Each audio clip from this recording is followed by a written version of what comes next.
కీర్తన, దావీదు రాసిన 71వ కీర్తన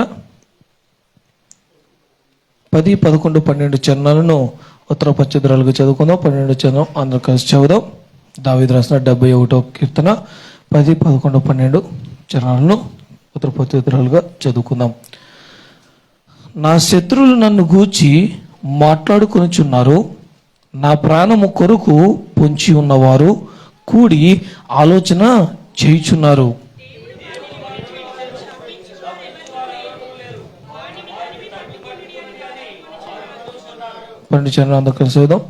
దేవా నాకు దూరముగా ఉండకుము, నా దేవా నాకు సహాయమునకు త్వరపడి రమ్ము. దేవుడి చిన్న మాట వెంటలో దీవించును గాక. ఆమేన్. అందరం కూర్చుందాం.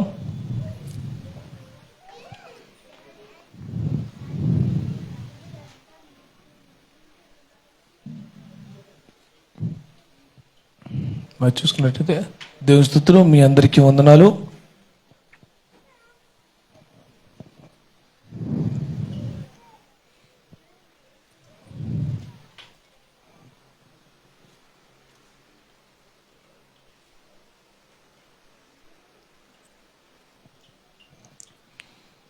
మరి చూసుకున్నట్లయితే కనుక దావీదు రాసిన 71వ కీర్తన 10, 11, 12 చరణాలను ఉత్తర పశ్చిద్రాలు చదువుకున్నాం కదా. దావీదు అంటున్నాడు కదా, నా శత్రువులు నన్ను గూర్చి మాట్లాడుకొనుచున్నారు, నా ప్రాణము కొరకు పొంచి ఉన్నవారు కూడి ఆలోచన చేయుచున్నారు. దేవుడు వారిని విడిచెను, తప్పించు వారెవరు వారికి లేరు, వారిని తరిమి పట్టుకొనుడి అని వారు అనుకొనుచున్నారు. దేవా నాకు దూరముగా ఉండకము, నా దేవా నాకు సహాయం నాకు త్వరగా రమ్ము. హల్లెలూయా, హల్లెలూయా. ఇక్కడ చదువుకున్నటువంటి 3 చరణాల్లో మనకి అర్థం కాని విషయం ఏమైనా ఉందా అండి? అర్థం కాని విషయం ఏమైనా ఉందా అండి? దావీదు దేవునికి మొరపెడుతూ ఉన్నాడు, ఏంటంటే నాకు సహాయము చెయ్యి. ఎందుకు నేను అడిగిన ప్రశ్నకు సమాధానం మనం చదివిన వాక్యంలోనే ఉంది. అందరికీ మాట్లాడుతూ వచ్చు కదా, మనం చదివిన వాక్యాన్ని విన్నారు కదా, చెవులు పనిచేస్తున్నాయి కదా. నేను అడిగిన ప్రశ్న కూడా అందరికీ విన్నారు కదా. కొంచెం అర్థం చేసుకున్నట్లయితే సమాధానం ఇవ్వగలరు. ఇక్కడే తెరవకపోతే వేరే దగ్గరికి వెళ్ళిన తర్వాత సువార్త ప్రకటించలేరు. తెలిసిన ప్రదేశంలోనే సమాధానం చెప్పడానికి జడిస్తే తెలియని ప్రదేశంలో భయపడతారు. సమాధానం చెప్పే వారముగా ఉండాలి. ఏ ప్రదేశం అందైనా కానీ తెలిసిన జ్ఞానము కలిగిన వ్యక్తుల్లా సమాధానం చెప్పే వారముగా ఉండాలి. మంచిది, దేవునికి మహిమ. మరి చూస్తే గనక దావీదు దేవుని సహాయాన్ని కోరుచున్నాడు. ఏంటంటే నాకు దూరముగా ఉండకము, నాకు సహాయం నాకు త్వరపడి రమ్ము అని చెప్పి దావీదు దేవుణ్ణి అడుగుతూ ఉన్నాడు.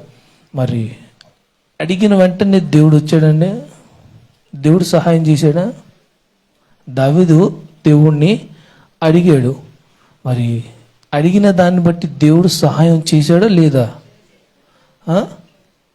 చేశాడు. మంచిది, దేవుని స్తోత్రం. 1 మరి పై చరణంలో 10వ చరణం చూస్తే కనుక నా శత్రువులు నన్ను గూర్చి మాట్లాడుకొనుచున్నారు, నా ప్రాణము కొరకు పొంచి ఉన్నవారు కూడి ఆలోచన చేయుచున్నారు. ఏంటి? దావీదు దొరికాడ్రా, అన్నీ చంపేయాలి, ఆయనకి సహాయం చేయడానికి ఎవరు లేరు, కాబట్టి ఇప్పుడు దొరికాడు అని చెప్పి మాట్లాడుకుంటున్నారు. ప్రాణం కోసం పొంచి ఉన్నారంట. మరి దావీదుకి స్నేహితుల కన్నా శత్రువులు ఎక్కువ మంది అంటండి. స్నేహితుల కన్నా శత్రువులు ఎక్కువ మంది అంట. మంచిది. సండే స్కూల్కి వెళ్ళొచ్చు. దావీదు మరి ఏ ఒక్క రాజ్యాన్ని వదలకుండా చుట్టుపక్కల ఉన్న రాజ్యాలన్నిటినీ కూడా యుద్ధానికి వెళ్ళి ప్రతి ఒక్క ఎక్కడైతే దావీదు వెళ్ళాడో అక్కడ అపజయం ఏమీ లేకుండా జయాన్నే పొందుకుని దావీదు వచ్చేవాడు. ఎందుకు అనేది మనందరికి కూడా తెలుసు. దావీదు వెళ్తూ వెళ్తూ ఎవరిని తీసుకుని వెళ్ళాడు? మంచిగా యుద్ధం చేయగలిగినటువంటి బలశూల్ని కదా, రథాలని, రోజుల్ని, సైన్యాన్ని, కవచాలని అన్నిటినీ బలముగా తీసుకువెళ్ళడం వలన ఆ జయం దావీదుకి వచ్చింది కదా.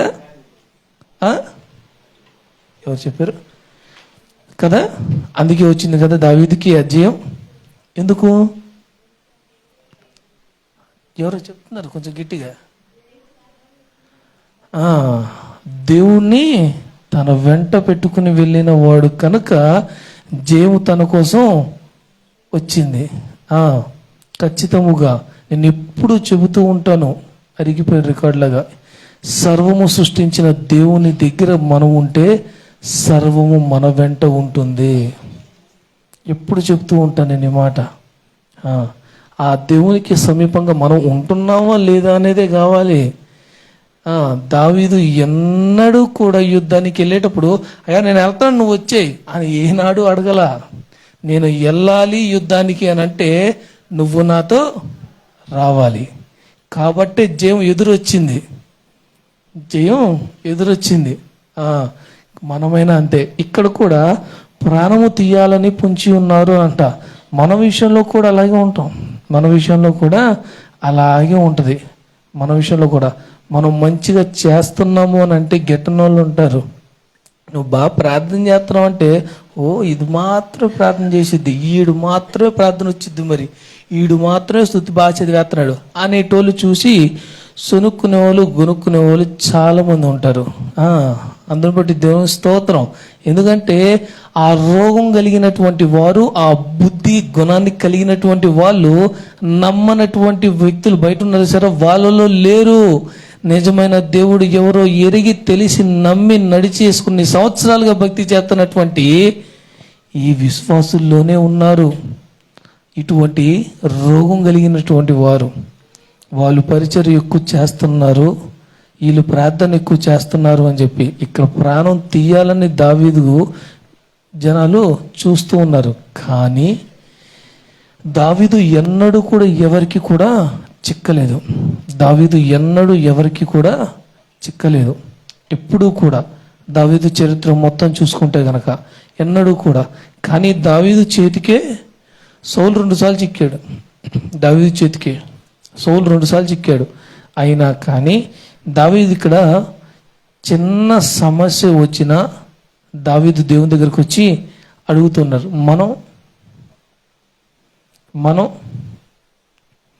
మనకి సమయంలో ఏ సమయంలో అయినా కానీ ఒక సమస్య టక్కుమని రాగానే దేవా దెబ్బ తగలగానే ఏమనంటామండి? టక్కుమని ఎవరైనా చెప్పారు మీకు అమ్మ అనమని, నాన్న, అయ్యా ఎందుకనరు? టక్కుమని తగలగానే అమ్మ అని ఎందుకంటారు? ఏ విధముగా చెప్పకుండానే అది మన శరీరంలో దేవుడిచ్చింది, అది కాదని నేను. ఏ విధముగా తగలగానే అమ్మా అని టక్కుమని అనేస్తామో, ఒక సమస్య రాగానే, ఒక సమస్య ఎదురు అవ్వగానే, మనలోకి రాగానే, ఇబ్బంది ఇరుకు ఏదైనా రాగానే మొదటిగా ప్రథమముగా మనకి గుర్తు రావాల్సిన వ్యక్తి ఎవరు అంటే మన దేవుడు. నీకు సహాయం చేసేది ఒక మనిషే, కానీ ఆ మనిషిని పంపించేది నా దేవుడు. నీకు రోగానికి టాబ్లెట్ ఇచ్చేది డాక్టరే, ఆయనకి జ్ఞానాన్ని ఇచ్చింది నా దేవుడు. నువ్వు వెళ్ళాలి అని అంటే ఇంకొక వ్యక్తి తీసుకెళ్ళాలి, ఆయనకి మనసు తీసుకెళ్ళడానికి మంచి మనసు ఇచ్చింది నా దేవుడు. దేవుడు లేకుండా ఏది మనకి జరగదు. దావీదు ప్రతి సమయములో చిన్న సమస్య నుంచి పెద్ద సమస్య వరకు కూడా ప్రతిసారి కూడా దేవుని దగ్గరికి వచ్చి దేవుణ్ణే అడుగుతూ వచ్చాడు. అయ్యా నన్ను ఏం చేయమంటావు? అయ్యా నన్ను ఏం చేయమంటావు? అయ్యా నన్ను ఏమీ చేయమంటావు? నేనేం చేయాలి? ఇప్పుడు నన్ను చంపాలని చూస్తున్నారు. ఇప్పుడు నన్ను కాపాడే వాళ్ళు ఎవరు లేరు. వాళ్ళ దేవుడు వాడికి లేడు, దూరం అయిపోయాడంట. అని కాపాడేవాడు లేడు, ఇప్పుడు దొరికాడు అని చెప్పి చూస్తున్నారు. నా ప్రాణం కోసం నాకు దూరముగా ఉండద్దయ్యా, నాకు దూరంగా ఉండద్దయ్యా, నాకు త్వరపడి నా దగ్గరికి వచ్చేసేయా. నువ్వు నాతో ఉంటే నా దగ్గరికి ఎవరు రాలేరు. యోబు కుటుంబం చుట్టూ కంచి వేశారు.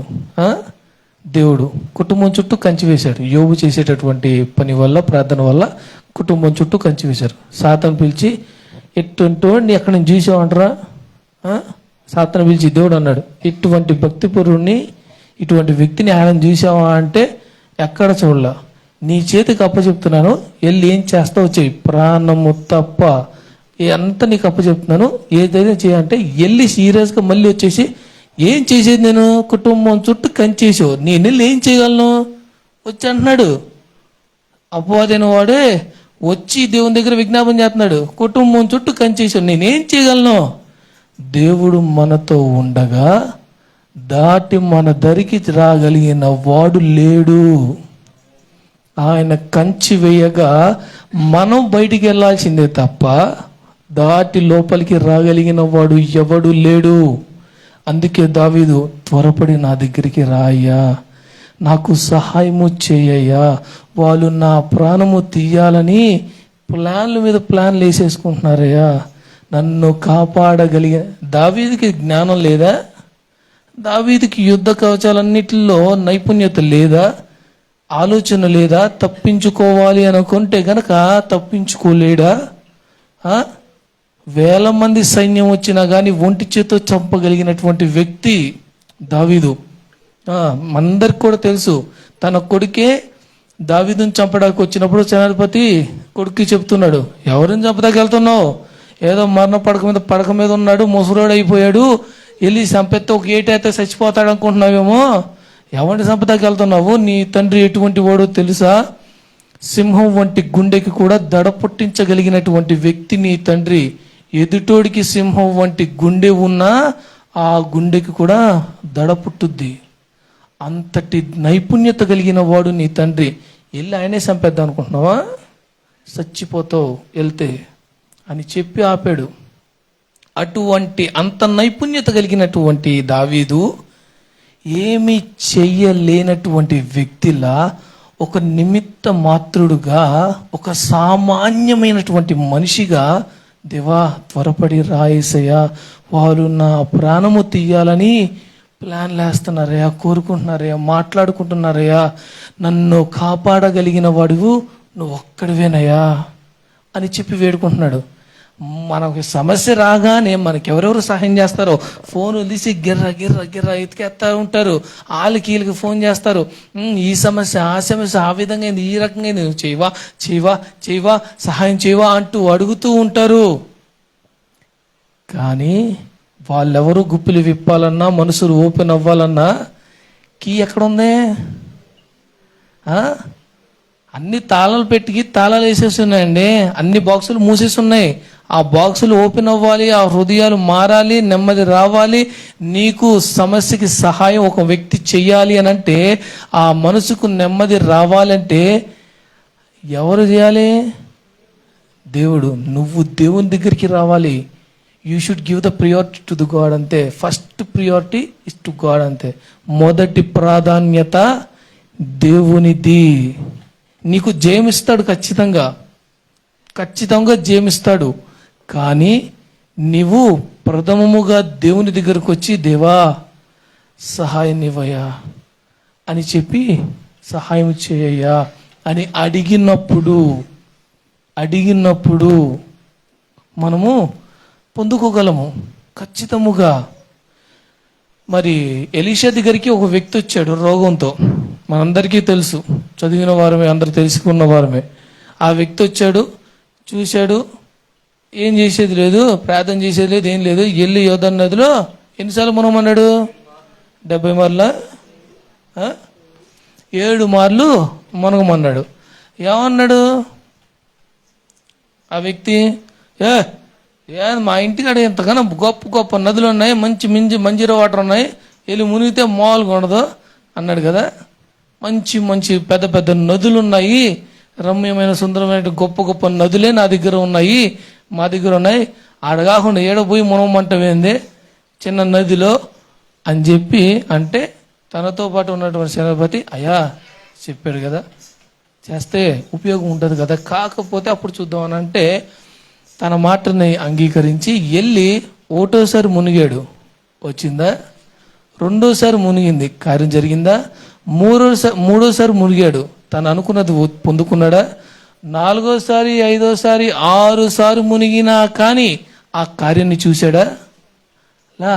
7ఓసారి మునిగిన తర్వాత పసిపిల్లటువంటి దేహం తనకి, ఆ రోగం మొత్తం పోయి పసిపిల్లోడికి ఉన్నటువంటి దేహం, శరీరం తనకు వచ్చేసింది. ఒకటే అంట, నీవు మాట అంగీకరించినప్పుడే నీకు స్వస్థత. దేవుని దగ్గరికి వచ్చినప్పుడే, దేవునికి మొదటి ప్రాధాన్యత ఇచ్చినప్పుడే నీకు సహాయము. నీ శరణజొచ్చి ఉన్నానంటూ నీ జ్ఞానాన్ని ఉపయోగించడం కాదు. ఎవడికి కావాలి నీ జ్ఞానం? ఇచ్చినోడి దగ్గరికే వచ్చి నా జ్ఞానం ఇదని చూపించుకుంటా.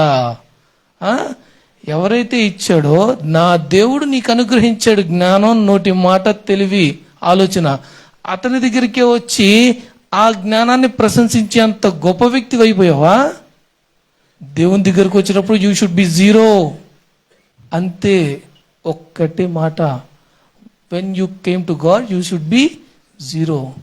దేవుని దగ్గరికి వచ్చినప్పుడు నీవు నిమిత్త మాత్రుడివి, కేవలం ఉట్టి మనిషివి, మట్టిలా దేవుని దగ్గరికి వచ్చి, దేవా నైపుణ్యత కలిగినటువంటి దావీదే నాకు సహాయము కావాలి దేవా అని వేడుకుంటున్నాడు, ప్రాణము కొరకు అడుక్కుంటున్నాడు.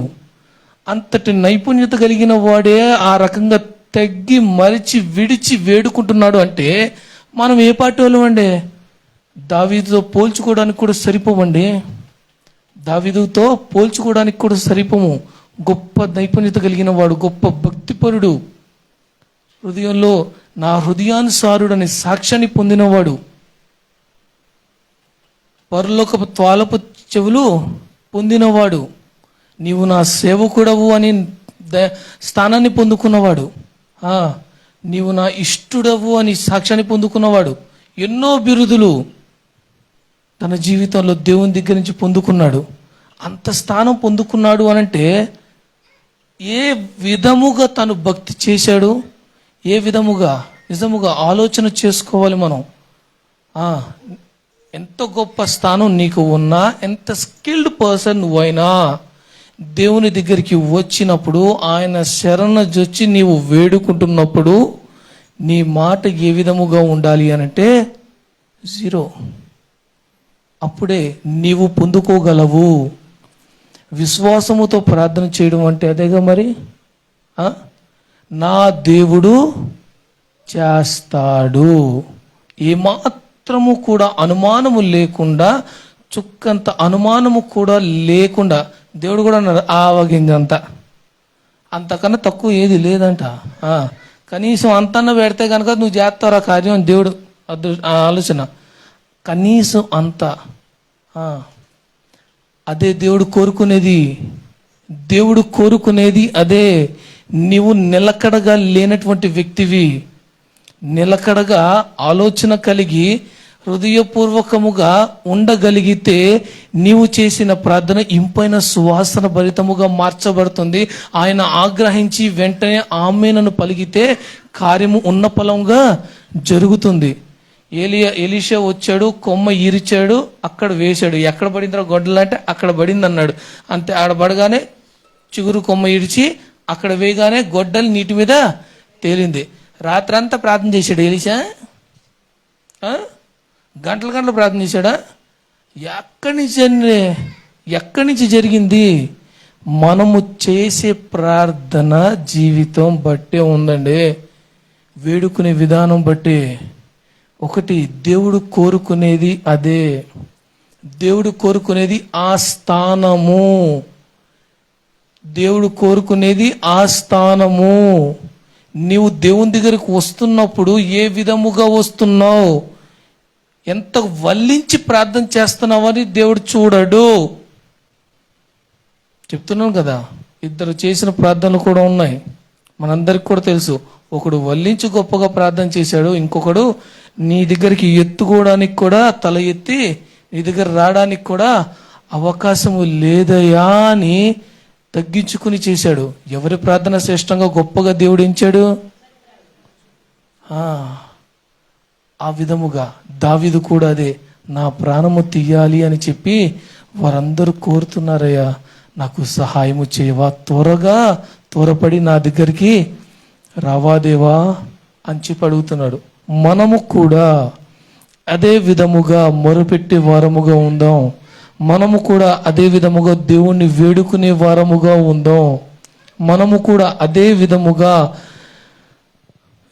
సువాసన భరితమైనటువంటి ప్రార్థన చేసే వారముగా, నిష్కపటమైన ప్రార్థన చేసేటటువంటి వ్యక్తిత్వం కలిగిన వారుగా, విశ్వాస సహితంతో కూడినటువంటి ప్రార్థన చేసే వారముగా మనం అందరం కూడా జీవిద్దాం. దేవుడి చిన్న మాట వెనుకల్లో దీవించును గాక. ఆమేన్.